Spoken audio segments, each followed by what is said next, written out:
Hello and welcome to How to Train Like an Athlete. This is Melissa Whitmer from the Ultimate Athlete Project, and today's webinar is going to be super short. I just want to introduce you to a few basic concepts or general overriding philosophy about the difference between training like an athlete versus exercising or doing what a lot of ultimate players are doing. Just a few logistics. There should be a chat box on the right side of your screen. It would be helpful if you write something in there to let me know that you can hear me all right and that everything's going fine. Also, if you have any questions, you can put them in there. While I'm going through the slides and talking, I probably won't be able to respond to those very well, but we may have some time at the end to answer any questions that you might have. So I hope that the feed is all right and that you can view everything all right. And so let's just get started. Okay, I'm going to switch over here to some slides. Let's see, here we go.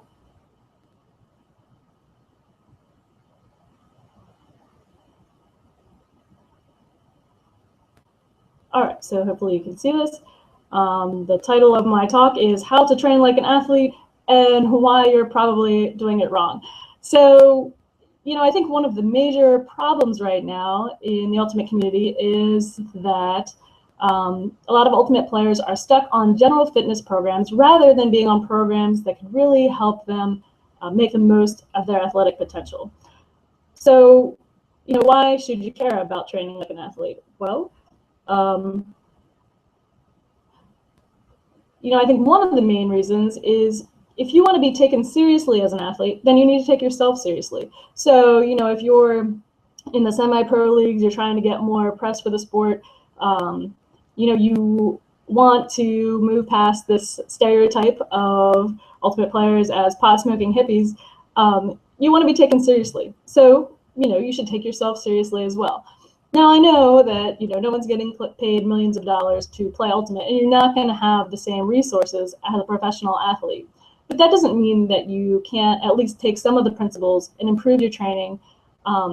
Take yourself seriously by educating yourself or by outsourcing your training, as athletes do, and getting yourself on a serious program. That might mean hiring a strength and conditioning coach. That might mean joining the Ultimate Athlete Project. That might just mean reading a lot of blogs and getting yourself on a serious program. The other reasons you might want to do it if you're not in that category is, well, if you want to reach your full potential as an athlete, then you should train like one. I think a lot of players plateau because they are stuck on general fitness programs.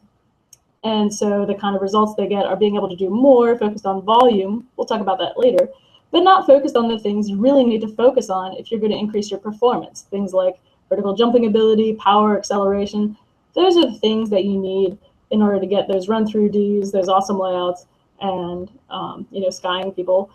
All those things require a more powerful type of athleticism, and general fitness programs are not going to give you that. So even if you're not an elite level player, I think it's just always fun to see what your body can do. And so, shifting your focus to a more athletic performance focus can help you do that. And you might find that you're more of an athlete than you even thought. And it's always fun when that happens. Okay, another reason to train like an athlete, related to the above, is that you get better results with sometimes less effort.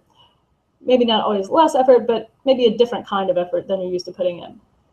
And so pretty much if you're already putting in the time to training, I want to help you make sure that your time is spent efficiently and effectively. If you do that and nobody else is, then you have an advantage over those who kind of started off at the same place you are. So that's always fun too. Another reason to train like an athlete is for durability and longevity. So if you're the type of player who at the end of the season feels a little bit worn out, or if you're an aging ultimate player, you might be worried that you're not going to be able to play for much longer. This is for you. If you learn to train smart, then it's going to not only enhance your athletic career, but also extend it. So yeah, there are professional athletes who don't do much training. That's just a fact of life. But but they don't last as long as those who do kind of figure it out. So that's what I want to help you achieve as well. Okay, so let's think about what ultimate players are currently doing. And this is what I've found by just talking to athletes from all over the place. Where are people getting their training information? And this applies to me too. This is where how I kind of thought about training before I really took the time to study and look into how athletes train. So players often get workouts from the internet. They read blogs, or I don't know, workouts from the internet and or fitness magazines, I would say. The problem with that is that those types of workouts are written for the general populace. So they're written for a mass audience, which oftentimes is not composed of athletes. Oftentimes they buy or use plyo-only workouts. So they get so focused on increasing a vertical jump, okay, so they can make a highlight reel plays. But if you're doing plyo-only workouts, that often leads to disaster for obvious reasons. Injury. Also, it doesn't really develop a well-balanced athlete that's going to have the kind of longevity that I want you to have. Okay, or they use mass-produced programs for the masses. So, I mean, the Ultimate Athlete Project is a mass-produced program. The difference is it's not created for the masses, it's created for ultimate players. But if you're using a mass-produced program created for the masses, examples might be things like P90X, or just group classes, group exercise classes you might find in the gym, whatever. Those again are created for the general populace, not for athletes. We're going to talk about why that makes a difference.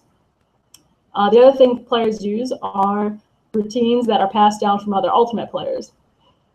So I think what people are thinking when they're doing this, well, maybe they're not thinking. Maybe it's just like, okay, this is what we've done before. I don't know any better, so I'm just going to do what we've done before.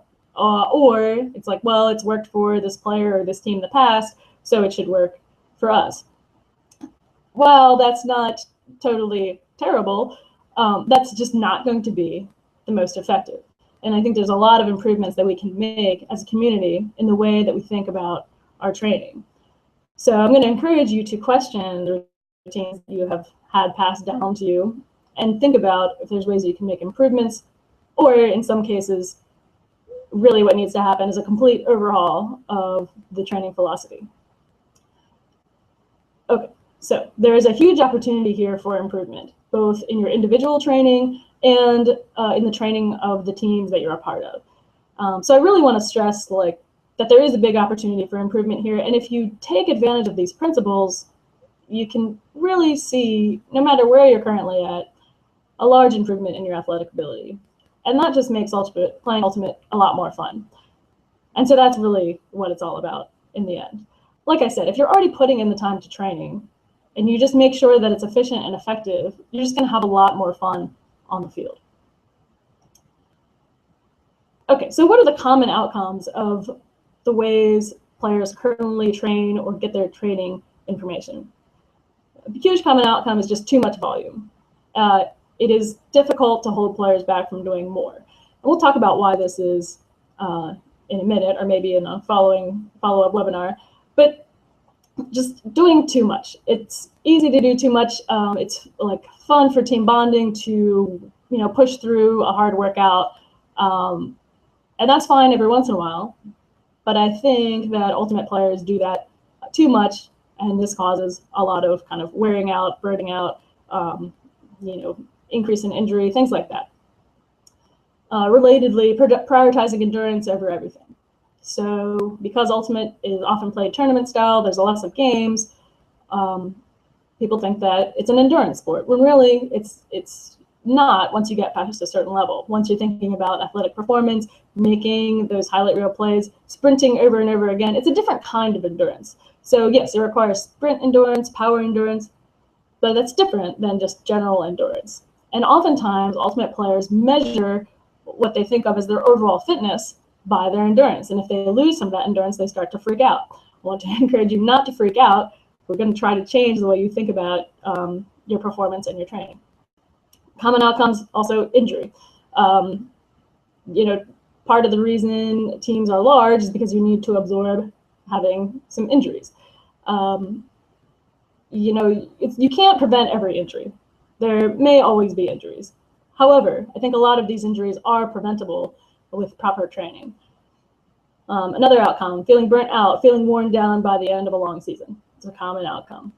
Another common outcome is success. Okay, so that might seem contradictory to what I'm talking about above, but these routines wouldn't get passed down if they weren't done by successful players or successful teams. And so here's the contradiction. Like any program you use, some people are going to be successful on it, some people aren't. And pretty much even for these high volume, like plyometric programs, for example, it's not as if the majority of people that use those become injured. It's just an increased injury risk. So, you know, the ones who don't get injured might have a high level of success. Obviously, the ones who do get injured are not having a high level of success because they're not on the field. So what I'm trying to say here is just because someone's not obeying these principles doesn't mean they're not going to be successful. You can be successful on other programs, but it doesn't mean that those programs don't come with some sort of cost, either a higher risk of injury, a higher risk of burnout, of feeling worn down, and some other things like that. Also, you know, players can be successful using things that don't make sense. Okay, there's always going to be outliers. There are professional athletes who don't do any weight room training until their team makes them. That is just a fact of life. So, you know, common outcome, and this is why these programs get handed down from team to team. It seems like if it's been successful in the past, it should be successful now. And that may or may not be true. What I'm saying is that maybe you might be successful, but maybe you'd be more successful if you changed your training philosophy and tried something different. Okay, so hopefully that makes sense. All right, so what are the main differences here? Why? What are Ultimate players currently doing, and where do I want us to shift the focus? So, if you're getting your current training philosophy, your workout routines, or whatever from a general fitness magazine or from blogs that are written for the general populace, then the emphasis of those programs is often going to be on aesthetics. It's often going to be about fat loss, body composition, maybe increasing muscle mass, appearance. Those are general populace programs, general populace philosophy.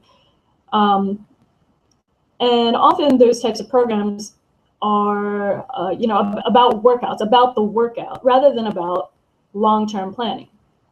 So that's another big difference. The focus is on working out, oftentimes for enjoyment. If you think about it, the main problem with if you have like for the general populace is often just getting active. So anything they do is better. So the focus on volume kind of makes sense, or the focus on fun and enjoyment makes sense, or just any kind of workout that someone would do makes sense. And it's not vital really what they do or in what order, because the emphasis is on the workout or the emphasis is on fat loss, which for many people just means doing more stuff.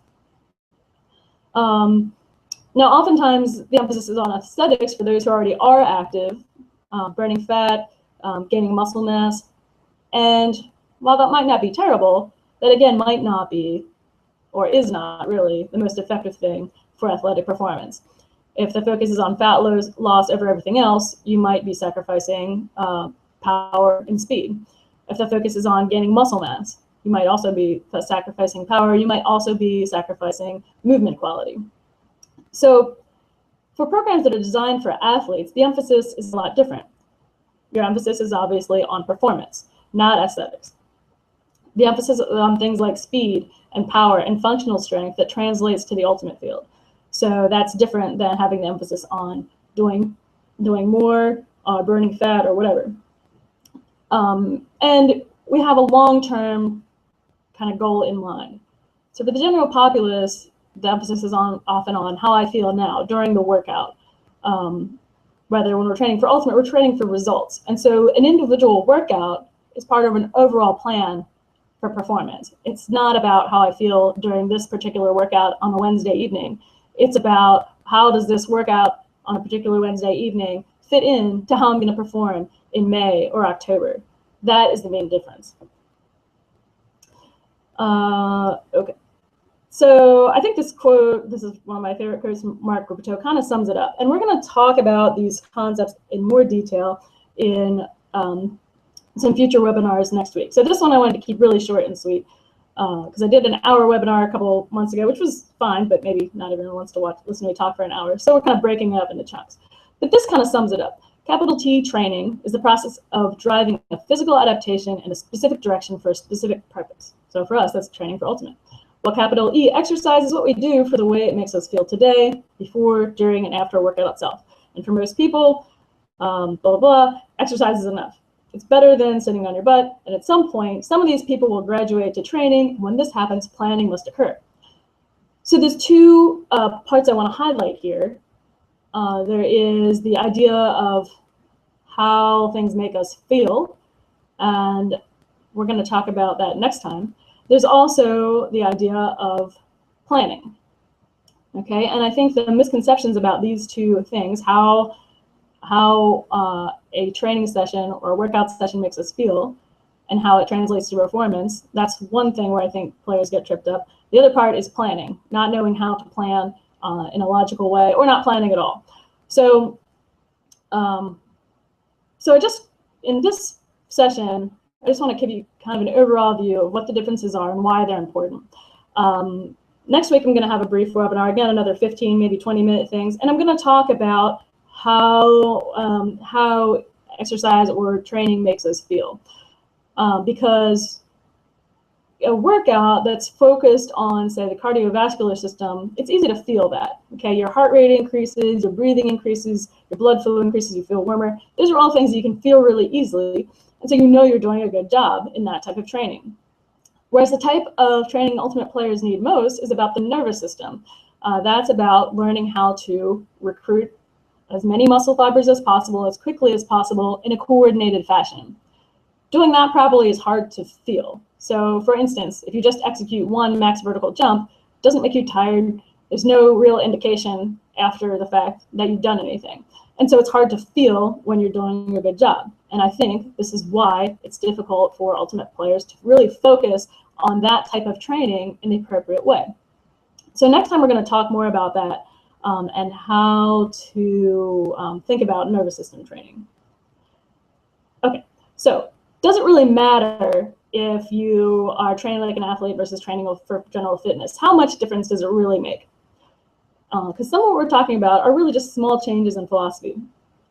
So does it make a difference? I can tell you that it worked for me. That shouldn't alone convince you, but it really did work for me. So, you know, when I was about 32 or 33, I was kind of sort of semi-retired, but I decided to sort of give it one more go. And you know, being older, I just realized if I really want to compete with younger players on the field, I was going to need to train a little bit smarter.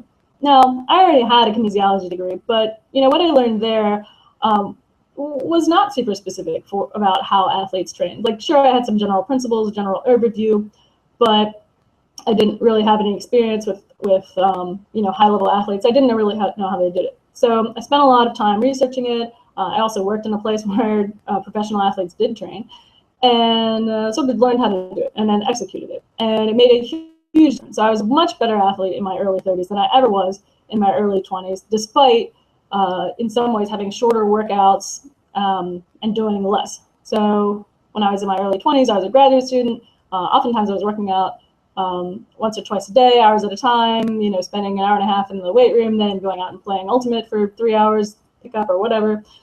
But despite all that, with more focused effort, I definitely became a better, faster athlete in my 30s. It's also worked for hundreds of other athletes, so I have that everyone else is doing it. People are starting to recognize this shift and train like an athlete. So Tim Morrill is out there talking about these kind of principles, Ren Caldwell, many others in many other countries. And so ultimate players are starting to make this shift. And, you know, do you want to be ahead of the curve or behind the curve? I think you want to be ahead of the curve, so you still have kind of an advantage over those who are not training like an athlete or not training as efficiently as they could be. I think this third bullet point is really what convinces me and what should convince you. My most successful UAP athletes are those with prior strength training experience. So it's easy to take someone who is not exercising and make them active and create a big difference in their overall athletic performance. What's more difficult is taking someone who is experienced, who has been training, and really changing how they feel about their athletic experience. And that is what an organized training program, whether it's the Ultimate Athlete Project or something else, really does for a player or a team. So one of my favorite stories from, whoops, let's see. Whoops, I'm missing some slides. Okay, one of my, let's see. Okay, it's not in here. All right, one of my favorite stories is from Prairie Fire this year. Let's see, I'm just going to close this out and come back to me. And so they kind of took this to heart. So Valerie Renshaw was a former captain of double wide. It was one of the athletes who started in the Ultimate Athlete Project. And he really enjoyed it and got his team to kind of buy into the whole process. And you know, when they did, it made a huge difference. So obviously, the former captain of double wide, he is someone who had a lot of training experience. And double wide is a team that, in general, is not stupid. They've been to nationals before, so clearly, the way that they train has given them some success. So that's what I'm talking about. You can be successful on non-optimal programs. But when he joined the Ultimate Athlete Project, you know, he became he felt even better. Okay, felt more durable. Got the whole Prairie Fire team onto the program, and they went to the nationals for the first time this past year. And so it's not like a direct correlation. I'm not taking credit for them going to nationals. Obviously, there were a lot of other factors involved. But one of the things that got them there was their overall level of fitness, their lack of injuries, and their general durability. You know, it definitely does make a huge difference when you shift your focus from a more general fitness, higher volume program to a more focused training program that's just more efficient. So let's see, we're going to talk again next time about you know, the difference between, say, a workout and how it makes it feel versus training and how we sort of plan for results next time. So I hope that you found this useful, and I hope that you will tune in next time. And if you have any questions, you can put them in the chat box, but I'm not seeing anything there now, which is fine. Like I said, I'm just kind of recording this video, and I'll send it out to the list for those who did not get to attend live. So thank you for taking time out of your day to join me. If you have any questions, you can always ask by emailing me at melissa@ultiresults.com. That's ULTY results.com. So thanks again for joining me, and I will catch you next time.